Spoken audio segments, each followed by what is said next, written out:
Olá, tudo bom? Boa tarde, bom dia e boa noite. Independente do horário, do local que você esteja nos assistindo, eu agradeço muito a sua presença e a sua audiência. Hoje nós temos um tema especial aqui no podcast da filial Brasília da FTD. Vou me apresentar antes. Eu sou Enéas Bastos, gerente comercial da FTD Educação. E é um prazer, mais uma vez, estarmos juntos. O tema de hoje é um tema bastante especial, é um tema que está rolando na sociedade, que diz respeito às apostas online, as bets, que está tendo um impacto diretamente nos jovens e na população mais vulnerável da nossa sociedade. E para discutir, debater esse tema, eu trouxe dois amigos aqui da FTD, autores da FTD da casa, e também já participaram aqui do nosso podcast. Um é especialista em educação financeira, é fundador da Oficina das Finanças, autor do projeto da Oficina das Finanças, Léo Silva. Obrigado, Léo, pela sua presença. Grande prazer estar aqui. Opa! E o outro também é o Ricardo Marins. Ricardo Marins é fundador aqui do podcast, né? É o nosso patrono do podcast da filial Brasília. Ricardo é um educador, um pensador e um professor por excelência, e um sociólogo. Então nós vamos juntar essas duas cabeças pensantes, esses dois autores, pessoas que estão na escola, que estão dialogando com professores para discutirmos esse tema, né? Esse tema que vem atacando a juventude e as famílias. Então, Léo, você que é um especialista em educação financeira, um estudioso, né, que trouxe esse tema, te agradeço por essa oportunidade. Gostaria que você falasse um pouco o que você tem visto do impacto das bets. Muito bom. Prazer estar aqui ao lado do Ricardo também. Fico muito feliz de poder compartilhar, porque como a gente está muito perto das escolas e a gente lida com jovens, a gente vem acompanhando muitas histórias desafiadoras que a gente precisa alertar e compartilhar, até soluções que a gente enxerga, bons caminhos, né? Iniciar uma conversa. E até trouxe alguns números para que a gente pudesse pensar nisso. Só em 2024 foi feito um trabalho muito extenso, também até pelo Banco Central, então são fontes bem interessantes de confiança, confiáveis, que a gente pode pegar aqui. Famílias apostaram em torno de 240 bilhões de reais em 2024. Meu Deus. É impressionante. O varejo deixou de faturar, eles calculam cerca de 103 bilhões, porque quando se joga nas bets, as 4 maiores empresas não estão dentro do Brasil, né? Então você já joga esse dinheiro fora do Brasil e a nossa economia, né, os empresários, o dia a dia acaba não tendo esse benefício. E dois pontos aqui. Quase 2 milhões de brasileiros ficaram inadimplentes por causa das bets. Então não estavam, é muita gente, né? Então eles deixam de pagar as contas, Exatamente. É isso? Para apostar. Exatamente. Às vezes é uma conta ali de luz, às vezes é uma conta, a gente vê até casos assim de comida. Você tem relato desses casos? Né? Sim, bastante. Como seu material, como você tem andado nas escolas, você ouve isso? Muito. E sim, a gente percebe como é um vício no processo, né? Não se pensa muito ali. Quando vai se ver, já é pouco tarde. Então a pessoa realmente deixa de ter o dinheiro, né? A ponto da pessoa pegar dinheiro emprestado com agiota, você vai ver o desespero, ou roubar, né? Coisas que acontecem. Ô Léo, assim, eu fico impressionado, cara, assim, com esses números que você apresenta, sabe, Inês? É impressionante, assim, e eu não sei se isso tem a ver também com essa dimensão dessa noção do risco e a pessoa achar que está investindo, quando você fala que ele pega dinheiro com o outro para colocar ali na esperança de que vai receber. Como é que isso você acha? Isso... A Ambima todo ano ela solta o perfil do investidor, e em 2024 foi o primeiro ano que ela incluiu as bets. E aí 16% de quem investe pensa atribui as bets como um tipo de investimento. Que é um erro, né? Não existe. Não tem nada de investimento. Né? Absolutamente então, nada. Então, é bom você falar para a câmera e para o pessoal que está nos vendo aqui, ó. Ricardo e o Léo, não sei o que estou falando, não, né? O Léo, que é um especialista de investimento, não tem nada. Não, o investimento você tem. Claro que você tem risco, mas você tem uma perspectiva, você tem regras claras. Sim. Que você, ao escolher e botar o seu dinheiro, você precisa entender, independentemente se for uma renda variável, numa renda fixa, qualquer instrumento de investimento. Já nas bets, você não tem a menor chance nem de aferir se aquilo está certo ou não. Você não sabe, então não tem nada, absolutamente nada a ver investimento com as bets. Mas é o que o Ricardo trouxe, isso é um chamariz, porque como você pode apostar pouquinho, e normalmente as pessoas... Centavos, apostam, às vezes... Não, e eles estão fazendo de um jeito que eles te dão crédito, né? Olha que impressionante, imagina assim... Imagina lá na década de 70, falou, eu vou te dar um maço de cigarro para você fumar de graça. Depois que você iniciar. Né? Depois, né? É grosso modo. Sim. Então, às vezes eles te dão um crédito, 50, 100, às vezes até mais. E o momento que você vai sentindo aquele gostinho, uma vitória rápida, é uma dopamina, é uma tensão, são segundos, você tem ali vários sentimentos, né? Sentidos ali naquelas frações de tensão, conseguir. Normalmente você consegue ter os resultados no início, são R$2, R$5, 50, 30. Só para você ter uma ideia. Eles calcularam que 30% dos beneficiários da Bolsa Família jogam em... Isso é muito, né? E se você parar o valor médio é de R$100. Mas para um Bolsa Família é um impacto que enorme, R$600. R$600. Estamos falando quase 20% aí do impacto. E não é isso, né? As pessoas pensarem, se eu gasto R$100, para hoje eu ter R$100 por mês, é como se eu tivesse R$10 mil investidos. Poxa, né? Quem tem uma Bolsa Família, se tem esse dinheiro ou não tem muitas vezes para investir, mas ela poderia, se eu tenho R$100, é como se eu tivesse R$10 mil investido tendo esse retorno dos meus investimentos. É uma outra possibilidade. Se ele investisse esse 100, né? Aí sim, de verdade. Puxa, né? Imagina, 1.200 por ano. Mas aí eu fico pensando de uma tarefa que é nossa, na escola, na educação, né? Que é... Esse tipo de cálculo que o Léo está fazendo, que é uma abstração, isso não é simples de ser feito. Quer dizer, a resposta do imediato é mais fácil, entende? Quer dizer, eu coloco aqui, se eu tiver sorte, vou rezar para isso, e eu tenho, aqui no final do jogo, eu já tenho resultado, e tenho ganho. Agora, essa projeção de que eu deixo aqui um pouquinho, mês que vem mais um pouco, privação, juros sobre juros, entende? Tem um conjunto. Então, eu acho que uma dívida, para falar em dívida, uma dívida que a gente tem com a educação no nosso país. Né? Nós não fizemos essa educação financeira, nós não fizemos essa educação básica em matemática. Quer dizer, não é do nada que os nossos piores resultados como componente curricular estão na matemática, que pede algum nível de abstração, que pede algum nível... E a gente não tem isso no Beabá. Quer dizer, uma aula mal feita ou um componente curricular quando não vai bem, ele tem uma conta cara na vida das pessoas. Sabe, é falta de matemática, é falta de pensamento racional que a gente acaba pagando essa conta. Uma aulinha ali de estatística já seria motivo suficiente para te deixar fora.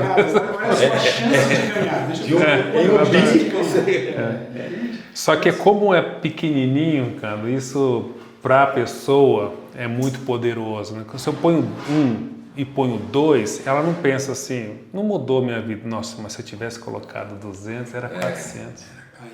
Aí ela começa um processo que vai... A gente vê isso até nos investimentos, a gente vê isso. No day trade ali, nas pessoas que fazem operações. Porque são dois sentimentos, né? A ganância e o medo. Então, e ali eles abandonam um pouco a técnica e acabam deixando esse sentimento tomar conta. Porque é um comportamento nosso. Então, a gente percebe, nossa, eu perdi. Mas eu vou recuperar, eu sei que eu vou recuperar. Porque eu acho que eu tô aprendendo. Se eu tivesse saído um segundo, eu acho que agora eu aprendi. E aí ela dobra. Ô Léo, agora tem uma coisa assim, né, que eu acho que para juntar com a ganância e o medo, eu fiquei pensando nisso que você falou. A ganância e o medo, e eu acho que uma condição de necessidade, né? Então, assim, quanto maior a crise, se o pouco que eu tenho já não vai pagar minhas dívidas mesmo, deixa eu pegar esse pouco e jogar aqui nessa roleta, porque vai que eu tenho sorte e aí eu resolvo minha vida. Eu resolvo a minha situação, eu resolvo as contas do mês. Então, eu acho que as bets crescem também num momento em que você tem um setor da sociedade muito empobrecido. E sem esperança. E que aposta num milagre. Quer dizer, é ali. Então, isso que eu tenho não vai resolver meus problemas. Já não paga minhas dívidas do mês. Então, deixa eu apostar.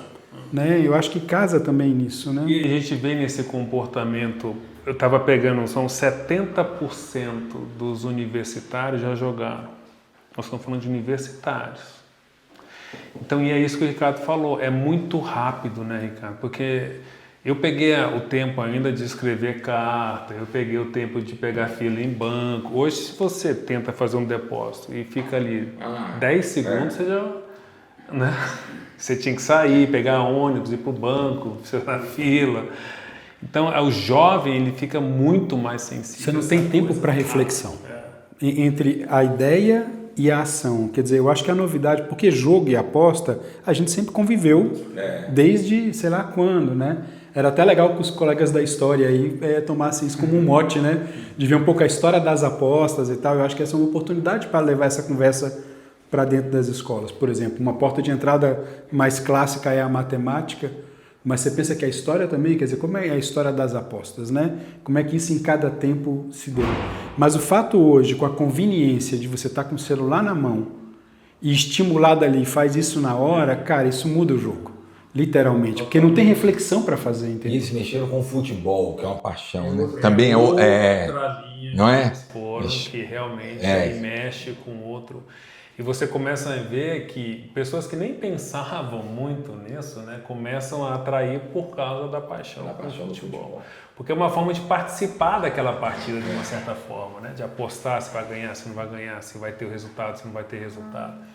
Então a ideia, eles foram abrangendo e cada vez mais, a gente vai, daqui a pouco vai chegar em detalhes ali de apostas, microapostas, né, que eles chamam ali, de eventos que podem acontecer dentro de um campo de futebol, não só um resultado final, por exemplo. E vão sair do futebol também, né? Com apostas de outras coisas, né? Como já existe fora. De predições de outras coisas. O Brasil hoje é o número 1 do mundo. Ultrapassou a Inglaterra, que era grande liderança nesse tempo. O Brasil ultrapassou rapidamente. Por isso, né? Por mais que, Ricardo, a pessoa tenha uma condição financeira muito baixa, eles estão online, eles estão conectados, né? E é um cassino que a 2 toques, você tinha que, fora do país, né? Que aqui não pode, mas você tinha que viajar, se hospedar, trocar dinheiro por não sei o quê, para depois apostar. Isso é totalmente comportamental, na hora de trocar o dinheiro, se você tem uma dor ali, um processo. Né?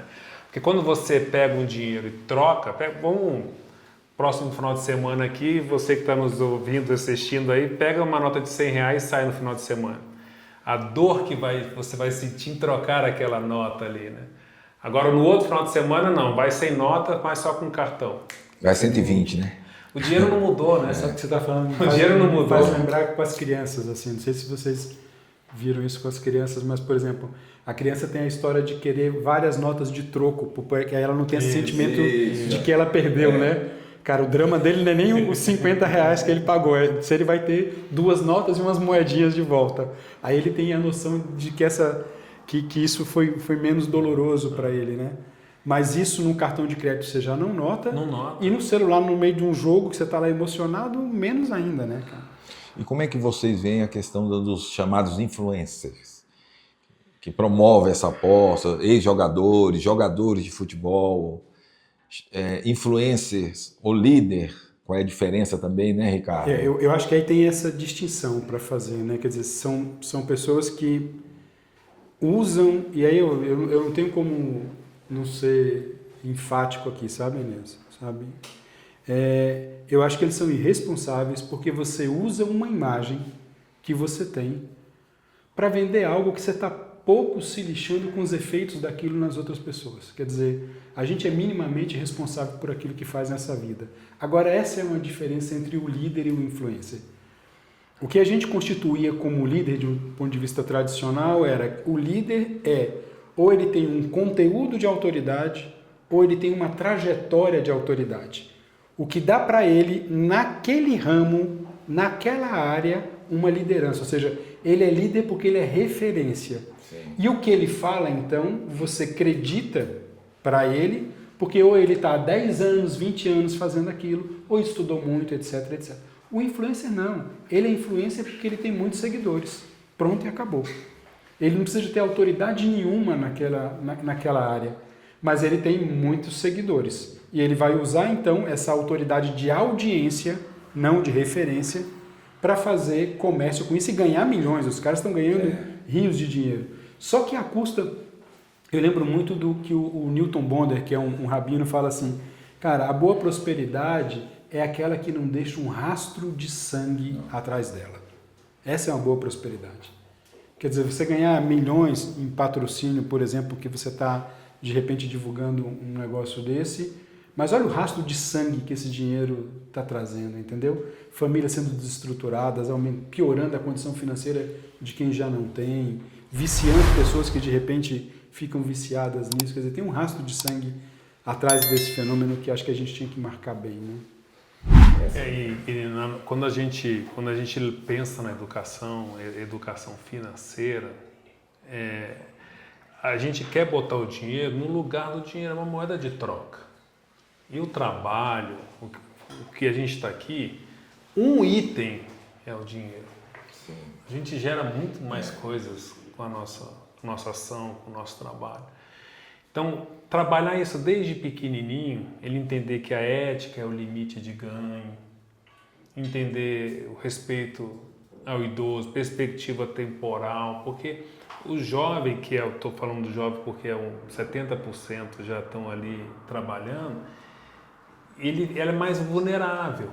Às vezes um pai de família, uma mãe de família também se vicia, mas tem mais barreiras ali, né?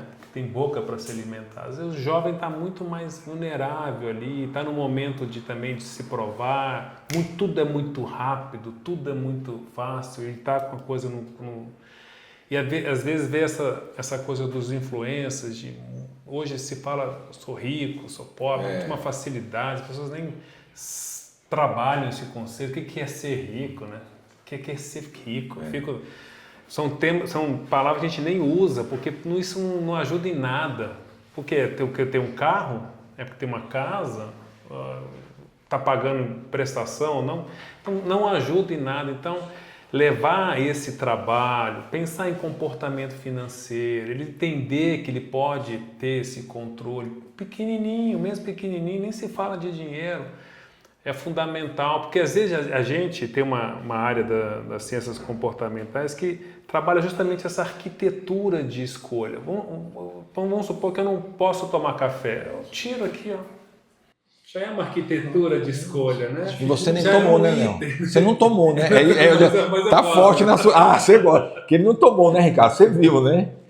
Mas é uma escolha, né? E aprende, o Oficina das Finanças fala isso desde os pequenos, mas como mais comportamental do que... Exatamente, mas precisa ser comportamental. E eu acho que o Léo está chamando a atenção quando a gente pega essa camada hoje de digitalização do social, é que a economia da atenção, ela viu como é que captura a atenção. Rápido. Da mesma forma que ela captura para um vídeo, e você quando vê, você está num transe de meia hora vendo um vídeo atrás do outro, pelas recomendações que o algoritmo fez, quer dizer, é essa mesma dinâmica que é aplicada à Bet, só que agora você envolve dinheiro, aposta, então você colocou uma carga a mais. Quer dizer, é o mesmo celular. Então a gente tem uma educação a ser feita aqui, que eu acho que é uma dimensão da educação financeira, e uma outra que é essa cidadania digital, que embarca na questão financeira, mas na questão política, na questão de comportamento e tudo mais. Educação digital, cara. A educação digital também, porque é essa história da mesma maneira que você aposta sem pensar, você clica num joinha sem pensar, você faz fake news sem pensar e passa, quer dizer, é o mesmo mecanismo que está por trás disso. E aqui nós cometemos, eu acho que estava falando dos mais novos, eu acho que a gente cometeu um erro com a noção de nativo digital. Ele é um usuário desde sempre. Ele não é um nativo porque ele entende esse jogo. Entende? E ele está mais sendo usado do que usando o digital. Então hoje, e pela primeira vez, os mais velhos também não são grandes referências. Se você pensar em redes sociais de maneira geral, a geração mais velha também tá embolada do mesmo jeito, né? Então eu acho que a história das bets surfa nessa janela de uma má oportunidade que os caras souberam aproveitar. Então a gente tem o mundo mágico e a gente na cultura brasileira tem essa história, sabe assim, de uma saída mágica. Vou dar a volta por cima. Porque tudo que é processual é muito lento. Cara, eu vou investir, vou isso, vou aquilo. Esse processo não é encantador como um passe de mágica. Então você tem isso. Você tem a conveniência de estar na mão. O cara vai lá e faz. Né? Tá ali a um dedo, a um clique dele. E você tem a condição financeira também. Então, se eu estou atrás de um milagre, porque minhas contas estão no vermelho e vejo ali uma chance para isso, então acho que você junta, né, a tempestade perfeita. Eu acho que a gente tem vivido isso. Eles pegam todos os gatilhos de persuasão que tem, porque quando você vai no shopping, você vê lá, o piso é bem lisinho para você andar mais devagar, né, as lojas têm um cheiro muito gostoso, né, muito bem pensado, com cores diferentes. Para gerar consumo, né? No mercado, todas aquelas prateleiras, tem custo ali, né? Quando você entende o que está por trás, tudo bem, é a regra deles lá, mas você entender isso, você pode tomar uma decisão com relação a isso, né? Agora, quando você abre aqui, tem gatilho de escassez, mas vamos supor a gente aqui, vai comprar alguma coisa online, está lá, as últimas 5 unidades, você já te mexe o teu comportamento. E eles têm gatilho de escassez, missões, jornada do herói, tudo ali, tá ali, né? muito visual, Pensando, né? É gostoso aquele processo. Mas, como tem o dinheiro, o comportamento muda, porque entra esses sentimentos, né, da ganância.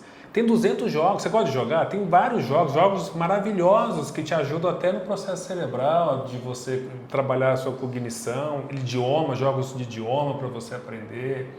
Só que quando você tem essa possibilidade de ter um dinheiro, ele realmente deixa você muito mais cego, você começa a ponto de muitas pessoas, a roubar dinheiro, desviar dinheiro para poder apostar. E se você parar para pensar, R$100, se ele multiplicar por 10 vezes, pode fazer uma diferença para muita gente. Mas quando você perde 2, 3, 4 e você perde 3, 5, 6 vezes o que você gera por mês, o que você tem de renda, você não consegue mais. Você não consegue agora, você está muito negativo no processo. E isso deve afundar o cara mais ainda, né? Porque mais ele precisa desse milagre. Exatamente. Né? Porque é só ali que ele vê a saída. Aí ele vai... Porque ele dobra. No investimento já acontece isso. Então, no investimento que o cara estuda, quando ele dá perde ali 30%, 40%, ele chama-se de preço médio, né? Ele põe mais dinheiro para o valor da cota ali baixar, e aí vai caindo, chega um momento que ele só quer sair. O desespero é tanto que ele fala assim, eu perdi, só quero sair. Então, realmente, todos esses gatilhos mexem muito com quem está jogando. Então, e vocês como autor, pessoas que estão aí em contato com as escolas, com os professores, vocês veem que a escola pode interferir nesse processo, ajudar as famílias, os estudantes, alerta, ou é um caminho sem fim? Como é que vocês veem? Tem uma saída, Ricardo? A escola, uma disciplina, uma mobilização? Como é que vocês veem? Eu acho que tem duas coisas, Enéas. Não sei como é que o Léo percebe isso. Uma, não dá para a gente agregar na escola mais uma conta para a escola resolver. Então é só um cuidado. Não estou falando que isso não seja importante como qualquer outro assunto que a gente podia estar conversando aqui. Então eu acho que tem que ser uma saída orgânica. Não dá para a escola também se omitir disso. Entende? Não dá para pensar o seguinte: se eu tenho um tempo que é inusitado, eu preciso de ter uma escola inusitada. Se isso faz mal para a sociedade, isso é problema da escola. Sim. Então, eu acho que a questão da educação financeira é problema da escola e a questão das bets é problema da escola, sim. A outra questão é como é que a gente trata isso na escola. Ou seja, então, por exemplo, o componente curricular da matemática, como é que ele pode tratar isso? Da história, da língua portuguesa, de tantos outros. se eu tenho lá uma disciplina sobre a questão socioemocional e trabalhar psicologia financeira a partir da disciplina, entende? Então, além dessa oferta, por exemplo, que o Léo tem feito nessa estratégia toda, né, da questão da educação financeira, a escola tem uma série de janelas que são portas de entrada para tratar disso. Não dá. Eu acho que essa é uma questão, assim, da maneira que eu consigo enxergar. Nós, como professores e professoras, qualquer problema da vida é problema nosso. Não tem como abrir. Isso é uma disposição de vida. Entende? Se a sociedade está precisando de aprender e se educar com isso, isso se transformou num problema nosso. Agora, não é criar um sobrepeso, é como é que eu uso isso a partir do meu dia a dia, porque tem grandes oportunidades. Então, assim, todo conteúdo de vida, né, devia ser um conteúdo da escola. E se a BETS se transforma num conteúdo de vida hoje, num problema da vida de um percentual grande de brasileiros, ele tem que se transformar em conteúdo da escola. A questão é como é que a gente transforma isso no conteúdo da escola. Né? Então, assim, a escola pode se comprometendo com isso, ela, na verdade, eu não vejo um outro caminho a não ser esse da educação financeira, desse universo. Porque qual é a grande questão aqui? Regulação é um outro caminho. E aí eu já digo para vocês aqui, vamos apostar, para falar em aposta, sem dinheiro, mas vamos apostar aqui. Assim que regular, você vai aparecer uma outra questão. Ou seja, a nossa capacidade de invenção é bem maior do que a nossa capacidade de regulação daquilo que a gente inventa. Então a sensação que você tem que sempre estar atrás. O Congresso Nacional agora está vendo como regula, e bota imposto, ou não bota imposto, e não sei o quê. Ou seja, é sempre correndo atrás. Então eu acho que regulação é fundamental. Agora, apostar tudo na regulação é um erro, entende? Porque a gente vai estar sempre, em especial na área de digital, cara, você inventa as coisas de uma noite para o outro, entendeu? Exatamente. Assim que você regular, ela vai aparecer de outro jeito. Então, a educação é a questão. Ou seja, essa pessoa tem que estar educada do ponto de vista digital e do ponto de vista financeiro, para não cair nesses gatilhos, sabe? E como é que a educação financeira, acho que esse nome cai como uma luva, né, Léo, nesse momento, né? Como é que a educação financeira pode auxiliar alunos, escolas, famílias, né? Ótimo. Trabalhando comportamento, sabe, Enéas? Porque desde os pequenininhos, eles precisam entender ali pequenas ações que eles têm um poder de tomar essa decisão, de responsabilidade. Porque a gente vai aos poucos tomando decisões, a gente vai tomando muita pancada, mas a gente vai lembrando também que a gente é capaz, que a gente já decidiu. Por isso que a gente trabalha muito esse olhar da responsabilidade, não só da consciência. Porque tem tanta gente que faz tanta besteira de forma consciente, né? Mas a ideia é de ser responsável. Então, pequenos para um adulto, põe no papel. Se eu perder esse dinheiro, se eu perder 6 vezes esse joguinho, qual o impacto? Se você tem uma responsabilidade com família, qual o impacto na minha família? Estou dizendo que isso vai resolver, que é bala de prata, mas vai iniciar um caminho de repensar. Você tem escrito sobre isso, né, Léo? Tem, vamos deixar... Posso deixar aqui? Claro, com certeza. Ó, produção. Deixar aqui o texto do Léo, o link. Alguns links também que possam ajudar as famílias, as escolas aí. Tá. Mas a ideia é aos pouquinhos ir trabalhando os alunos, independente da idade, é claro, de acordo com a sua idade cognitiva, mas deles experimentarem essa ação da responsabilidade, deles tomarem ação, porque eles podem, a gente percebe, se eu estou comendo mais açúcar, você tem o poder ali de decidir, né? E quando você começa e você vê um resultado, você se sente, né? Tudo melhora, né?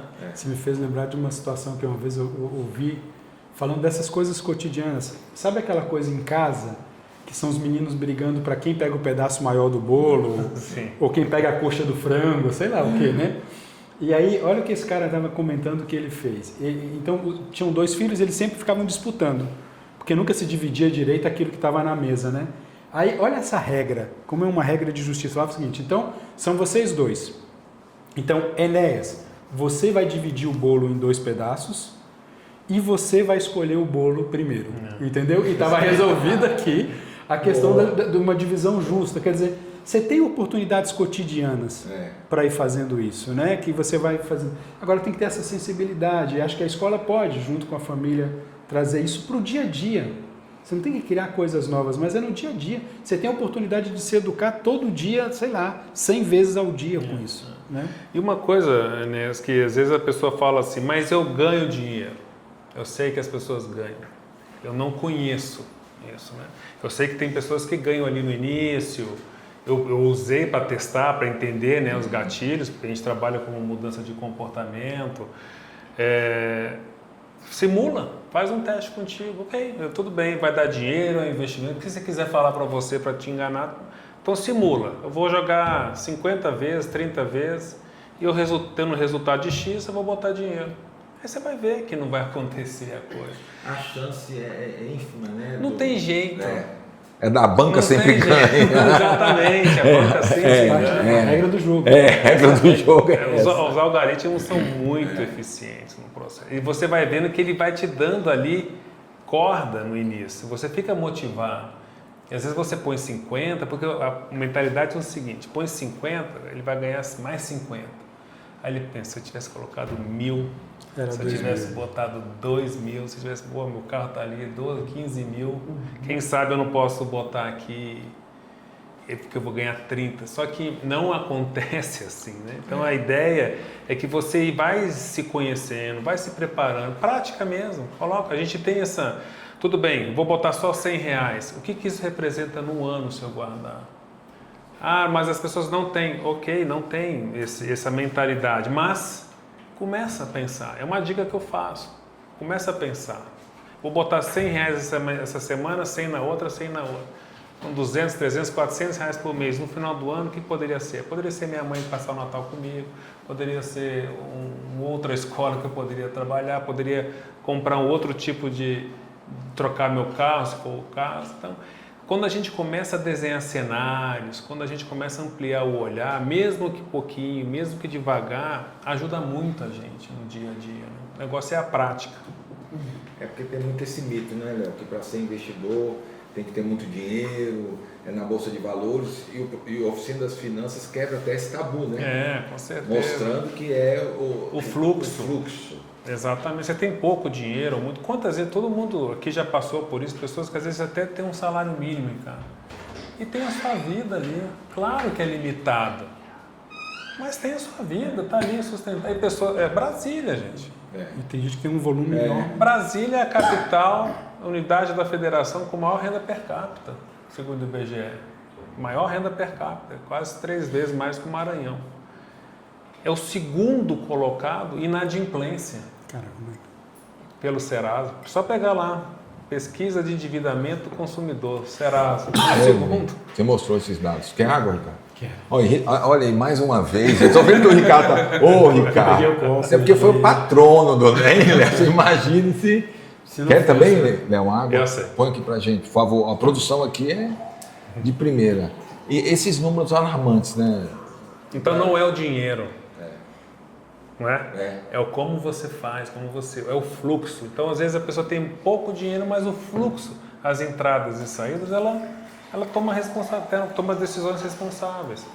E a pessoa às vezes tem muito, ela acha que é para sempre, ela acha. Muito obrigado. Em Brasília, por conta dos servidores públicos, do crédito consignado. Você tem um crédito fácil, né?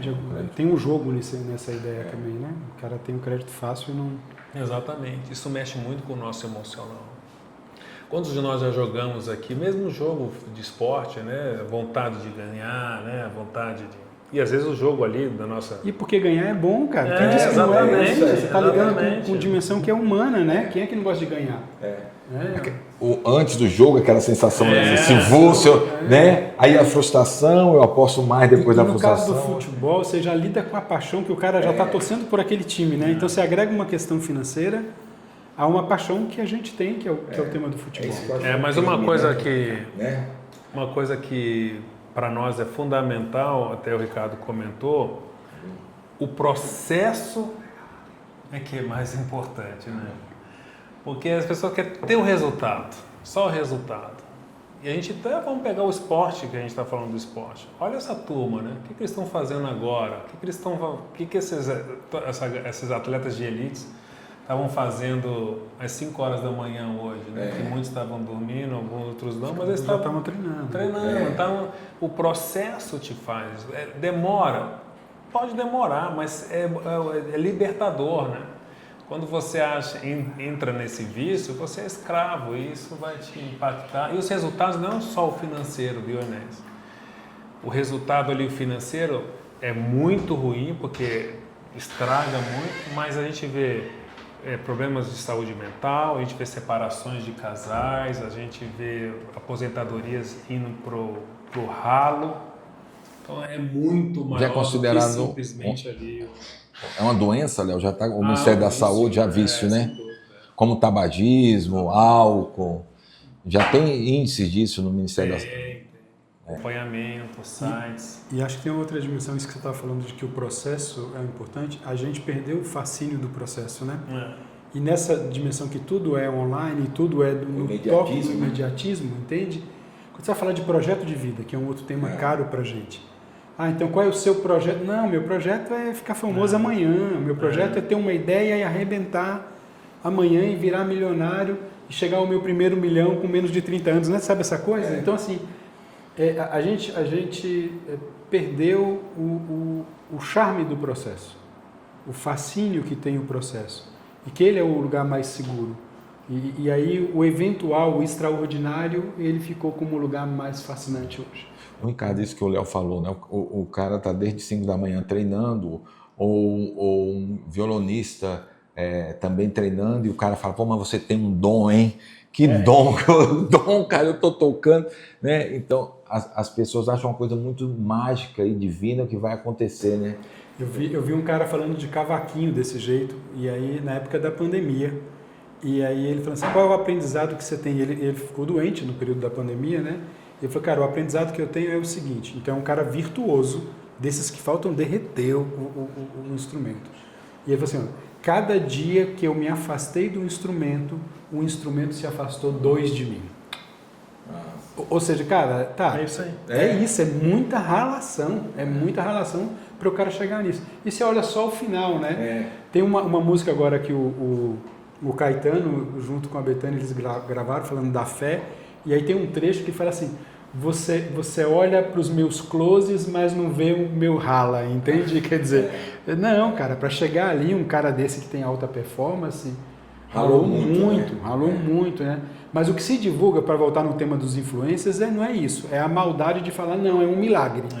Aposta aqui que você de uma hora para outra vai ficar ou rico, ou isso, ou aquilo outro. Ou aquilo, né? Aposta com responsabilidade. Pô, cara, como assim, né? Consuma com moderação. É quase o consuma com moderação, ou aquela propaganda do cigarro no final. Fala, cara, né? A gente tá... Então, para quem está no meio do furacão, desinstale esse aplicativo. Ó, pessoal, dica do Léo, um estudioso de educação financeira. Vamos lá, Léo. Desinstalar o aplicativo. Pense, reflita sobre isso, né? Como a gente tem o ganho imediato, tudo bem, mas vamos pensar um ganho de longo prazo. Eu perdendo isso nos próximos 2, 3 anos, onde é que eu vou estar? Faz um exercício, estou falando para não fazer, não apostar, mas faz essa conta. Faz uma conta. Essa conta é importante, né? É muito importante. Pensa no redor da sua família, o impacto que isso tem. Ou apostou, você está apostando, ganha, vamos fazer o seguinte, eu vou jogar e vou pegar 50%, 100%, 70% e vou já tirar esse dinheiro. Se você não conseguir fazer isso, abandona. Se não porque isso já é um mau sinal. Então você já pode aproveitar até a própria experiência para te mostrar que você não está preparado para esse brinquedinho. Estou jogando, Léo, eu ganhei, tudo bem, tira 70%, porque aí ela não vai querer. Porque ele vai voltar a jogar com 10, com 20, com 30, né? E desinstala, vai, estuda um idioma, ajuda dentro de casa, tem tantas possibilidades, né, de você fazer essa construção, porque o resultado não é positivo.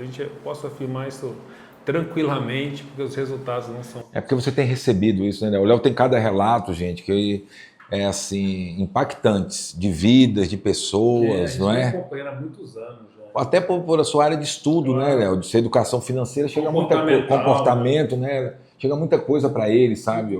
Sabe uma coisa assim que eu acho que essa camada que o Léo está chamando a atenção, e aí algumas atitudes dessas mesmo, quer dizer, Você tem que criar algumas barreiras para você não ser vítima disso, entendeu?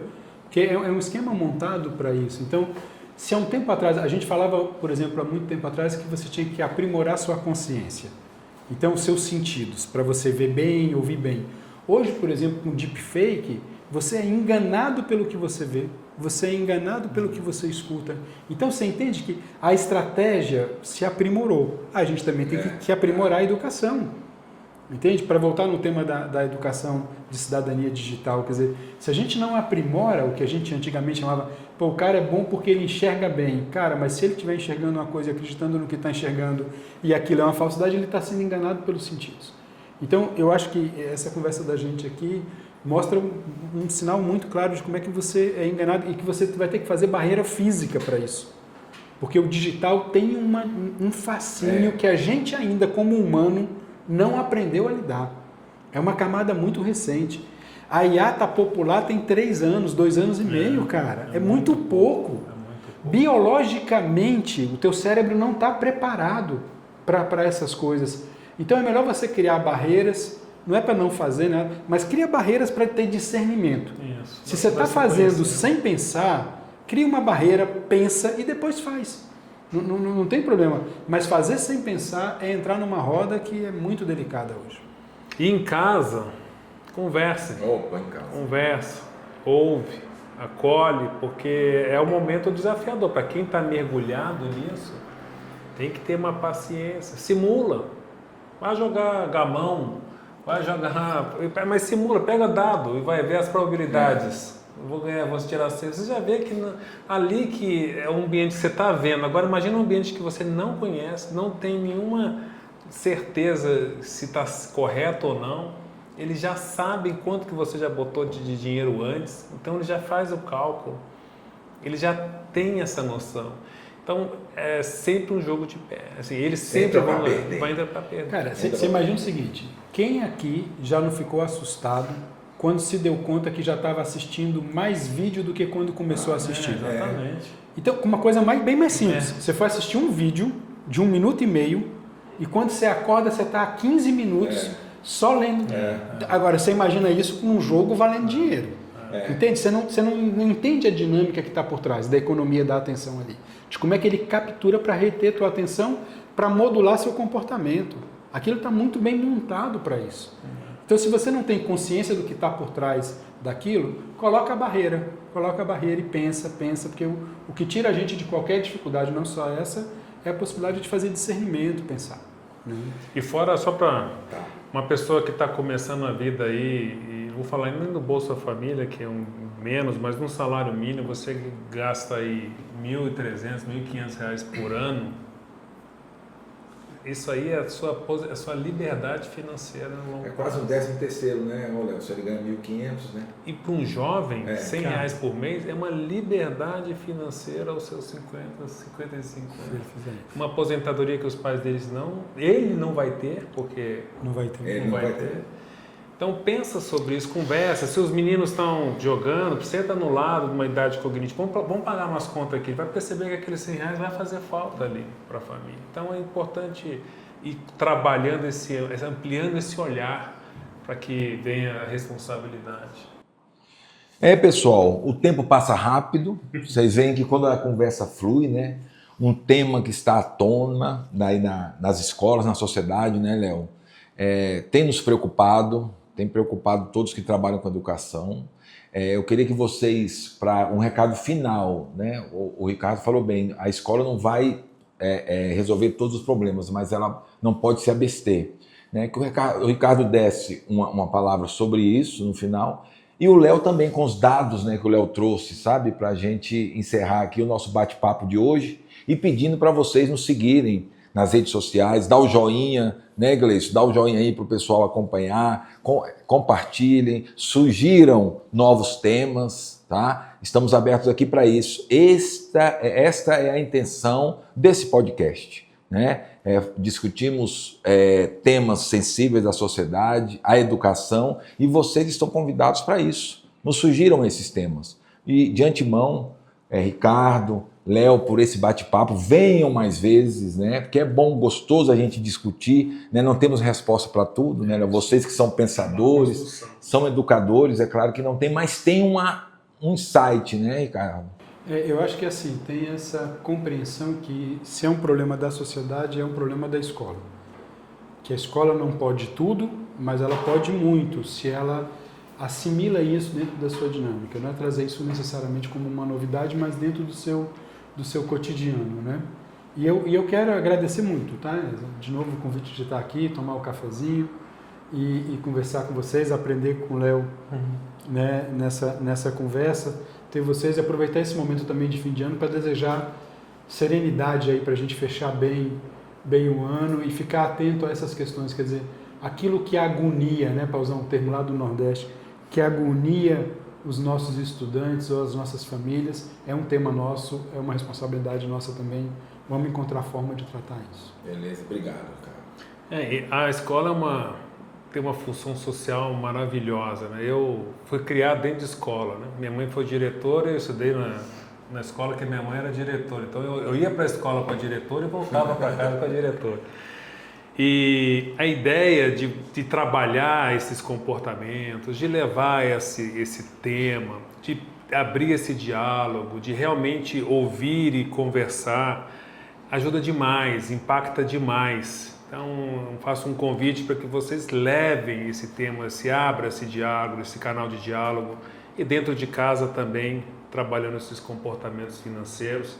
Agradeço o carinho, muito bom estar aqui. Essa dupla aí é de ouro, viu? Uma alegria. Combinaram até os dois.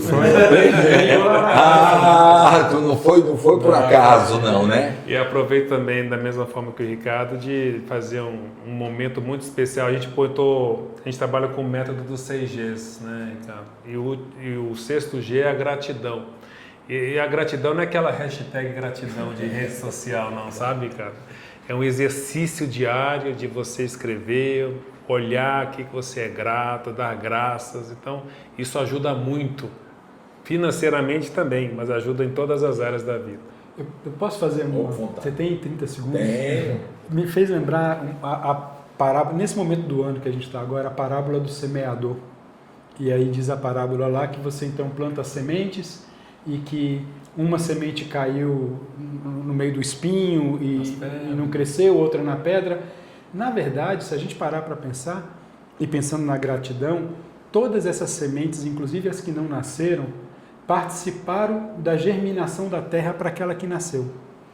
Então, tudo que a gente faz tem algum nível de resultado também, e que a gente tem que ter grato, quer dizer, para a gente também dosar o tamanho dos desafios na vida, sabe? Então, de alguma maneira, o que a gente faz que dá certo, e o que a gente faz que não dá certo vai virar adubo para aquilo que vai dar certo lá na frente. E ter noção disso bota a gente grato o tempo todo. Isso aí. Né? Então, nesse momento agora que a gente está chegando, acho que é legal olhar para trás e agradecer também, né? Apesar de tanto desafio que tem, agradecer esse ano letivo que a gente está fechando. Né? E muita coisa sendo entregue. E paciência, né? A paciência que tem, que às vezes nos falta, né? Tem uma frase da tradição afro-brasileira que fala que o tempo não gosta que as coisas aconteçam sem ele. O tempo não gosta que as coisas aconteçam sem ele. Essa fechou. Ele costuma puxar na sua orelha quando a gente esquece dele, né? Gostei, cara. Obrigado.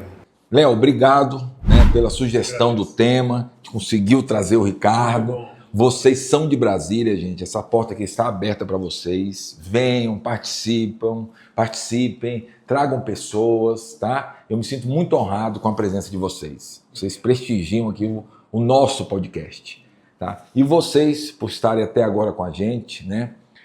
Ouvindo, sugerindo, né? Compartilhem com os amigos, com as outras escolas e participem também. Um grande abraço da FTD Educação, da Filial Brasília e conte conosco. Um abraço.